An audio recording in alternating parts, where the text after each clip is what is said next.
नमो नमः स्टूडेंट्स, आप सभी का संस्कृत विषय की कक्षा 8 में स्वागत है। विद्यार्थियों, आज हम रुचिरा भाग 3 के पाठ 1 सुभाषितानी का अध्ययन करेंगे। सुभाषित शब्द का अर्थ आप पिछली कक्षा में भी सीख चुके हैं। सुभाषित मीन्स सुंदर या मधुर वचन। बच्चों, इस पाठ में 7 श्लोक दिए गए हैं और शिक्षाप्रद श्लोकों का अध्ययन करने से अनेक प्रकार की शिक्षा मिलती है। तो स्टूडेंट्स, चैप्टर स्टार्ट करते हैं। अथ प्रारंभम सुभाषितानि। प्रथम पाठ है, पहला पाठ सुभाषितानि। सुभाषित शब्द सुधन भाषित, इन 2 शब्दों के मेल से संपन्न होता है। सु का अर्थ सुंदर, मधुर तथा भाषित का अर्थ वचन है। इस तरह सुभाषित का अर्थ सुंदर अथवा मधुर वचन है। प्रस्तुत पाठ में सूक्ति मंजरी, नीति शतकम, मनुस्मृति, शिशुपाल वधम, पंचतंत्रम से रोचक और विचारपरक श्लोकों को संग्रहित किया गया है। श्लोकों का अध्ययन करने से पहले बच्चों, हम पेज नंबर 2 पर 7वें श्लोक के पश्चात शब्दार्था हेडिंग से जो मीनिंग्स दिए गए हैं, उन मीनिंग्स को अंडरस्टैंड कर लेते हैं, समझ लेते हैं, ताकि सभी श्लोकों का अर्थ आप लोग आसानी से समझ सकें। तो बच्चों, पहला शब्दार्थ, जो पहला मीनिंग है वो है गुणज्ञेषु। गुणज्ञेषु का अर्थ होता है गुणियों में। नेक्स्ट है सुस्वादुतोयाः। सुस्वादुतोया का अर्थ होता है बच्चों स्वादिष्ट जल। नेक्स्ट प्रभवंती। प्रभवंती का अर्थ होता है निकलती है अथवा उत्पन्न होती है। नेक्स्ट है बच्चों समुद्रम आसाध्य। यह जो शब्द है बच्चों, वो समुद्रम धन आसाध्य से मिलकर के बना है और समुद्रम आसाध्य का पूर्ण रूप से अर्थ होगा समुद्र में मिलकर अथवा समुद्र में पहुंचकर। नेक्स्ट मीनिंग है भवन्त्य पेयाः। संधि बनेगी इसकी, जो ब्रैकेट में दी गई है, भवन्ति धन अपेया। भवन्ति का अर्थ होता है होना, होने के अर्थ में होती है भवन्ति भू धातु। ठीक है, तो पूर्ण रूप से भवन्ति पेया का अर्थ होगा पीने योग्य नहीं होती। नेक्स्ट मीनिंग है विषाणहीन है।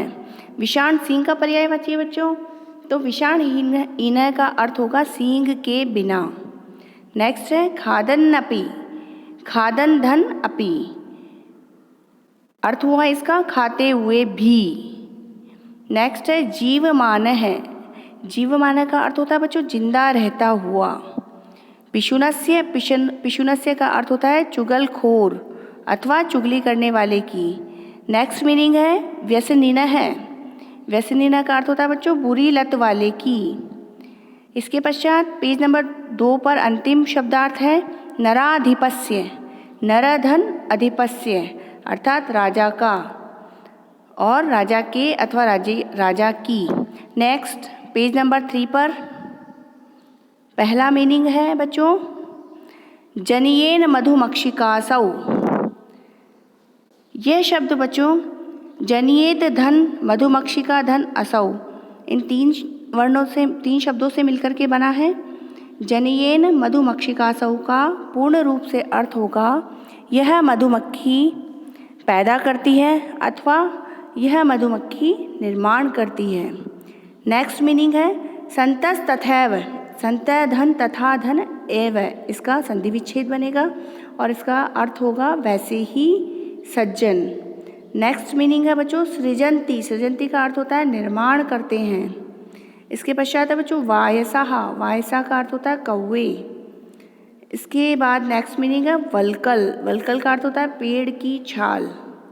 फिर नेक्स्ट मीनिंग है दारुबिही। दारुबिही का अर्थ होता है लकड़ियों द्वारा। नेक्स्ट मीनिंग है महिरूहा। महिरुआ का अर्थ होता है वृक्ष। इसके पश्चात नेक्स्ट मीनिंग है कूप खननम। कूप खननम का अर्थ हुआ कुआं खोदना। नेक्स्ट मीनिंग है वग्निना, अंतिम शब्दार्थ है वग्निना, इसका अर्थ होता है अग्नि द्वारा। तो स्टूडेंट्स हमने कठिन शब्दों के अर्थ सीख लिए हैं, आप सभी इन्हें लर्न करें।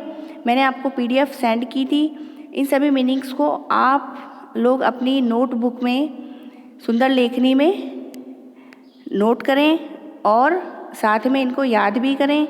और इसके पश्चात चलते हैं हम पुनः पेज नंबर 1 पर और श्लोकों का अनुवाद सीखते हैं। पहला श्लोक है बच्चों, गुणा गुणज्ञेषु गुणाः भवन्ति। पहली पंक्ति, गुणा गुणज्ञेषु गुणाः भवन्ति ते निर्गुणं प्राप्य भवन्ति दोषाः सुस्वादुतोयाः प्रभवन्ति नद्ये समुद्रम् आसाद्य भवन्त्य पेयाः। तो बच्चों प्रस्तुत श्लोक सूक्ति मंजरी नामक ग्रंथ से लिया गया है और इस श्लोक में गुणी व्यक्तियों की प्रशंसा की गई है और नदी व समुद्र के उदाहरण देकर गुणों को प्रतिपादित किया गया है। तो शुरू करते हैं अनुवाद। गुणा गुणज्ञेषु गुणा भवन्ति, गुणज्ञेषु यानी कि गुणवानों में रहने पर गुण ही बने रहते हैं। दूसरी लाइन, ते निर्गुणम प्राप्य भवन्ति दोषाः, इसका अर्थ होगा बच्चों वे निर्गुण व्यक्ति को प्राप्त होकर दोष बन जाते हैं। तीसरी लाइन, सुस्वादुतोयाः प्रभवन्ति नद्यः, और चौथी पंक्ति, समुद्रमासाद्य भवन्त्य पेयाः।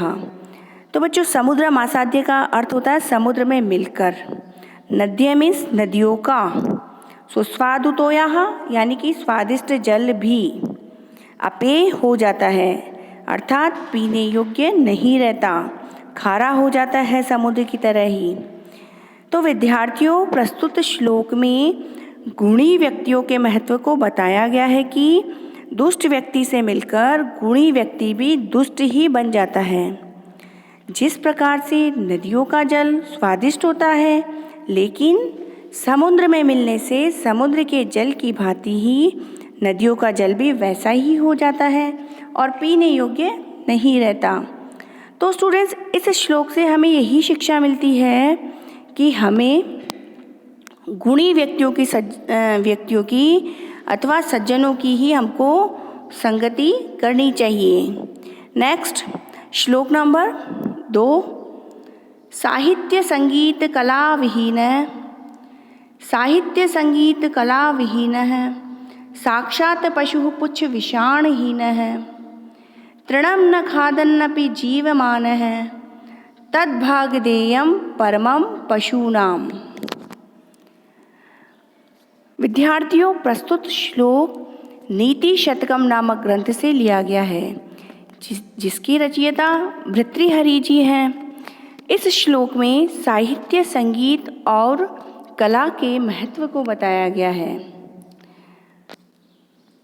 तो शुरू करते हैं हिंदी ट्रांसलेशन। पहली पंक्ति, साहित्य संगीत कला विहीन है, साक्षात पशुपुच्छ विषाणहीन है।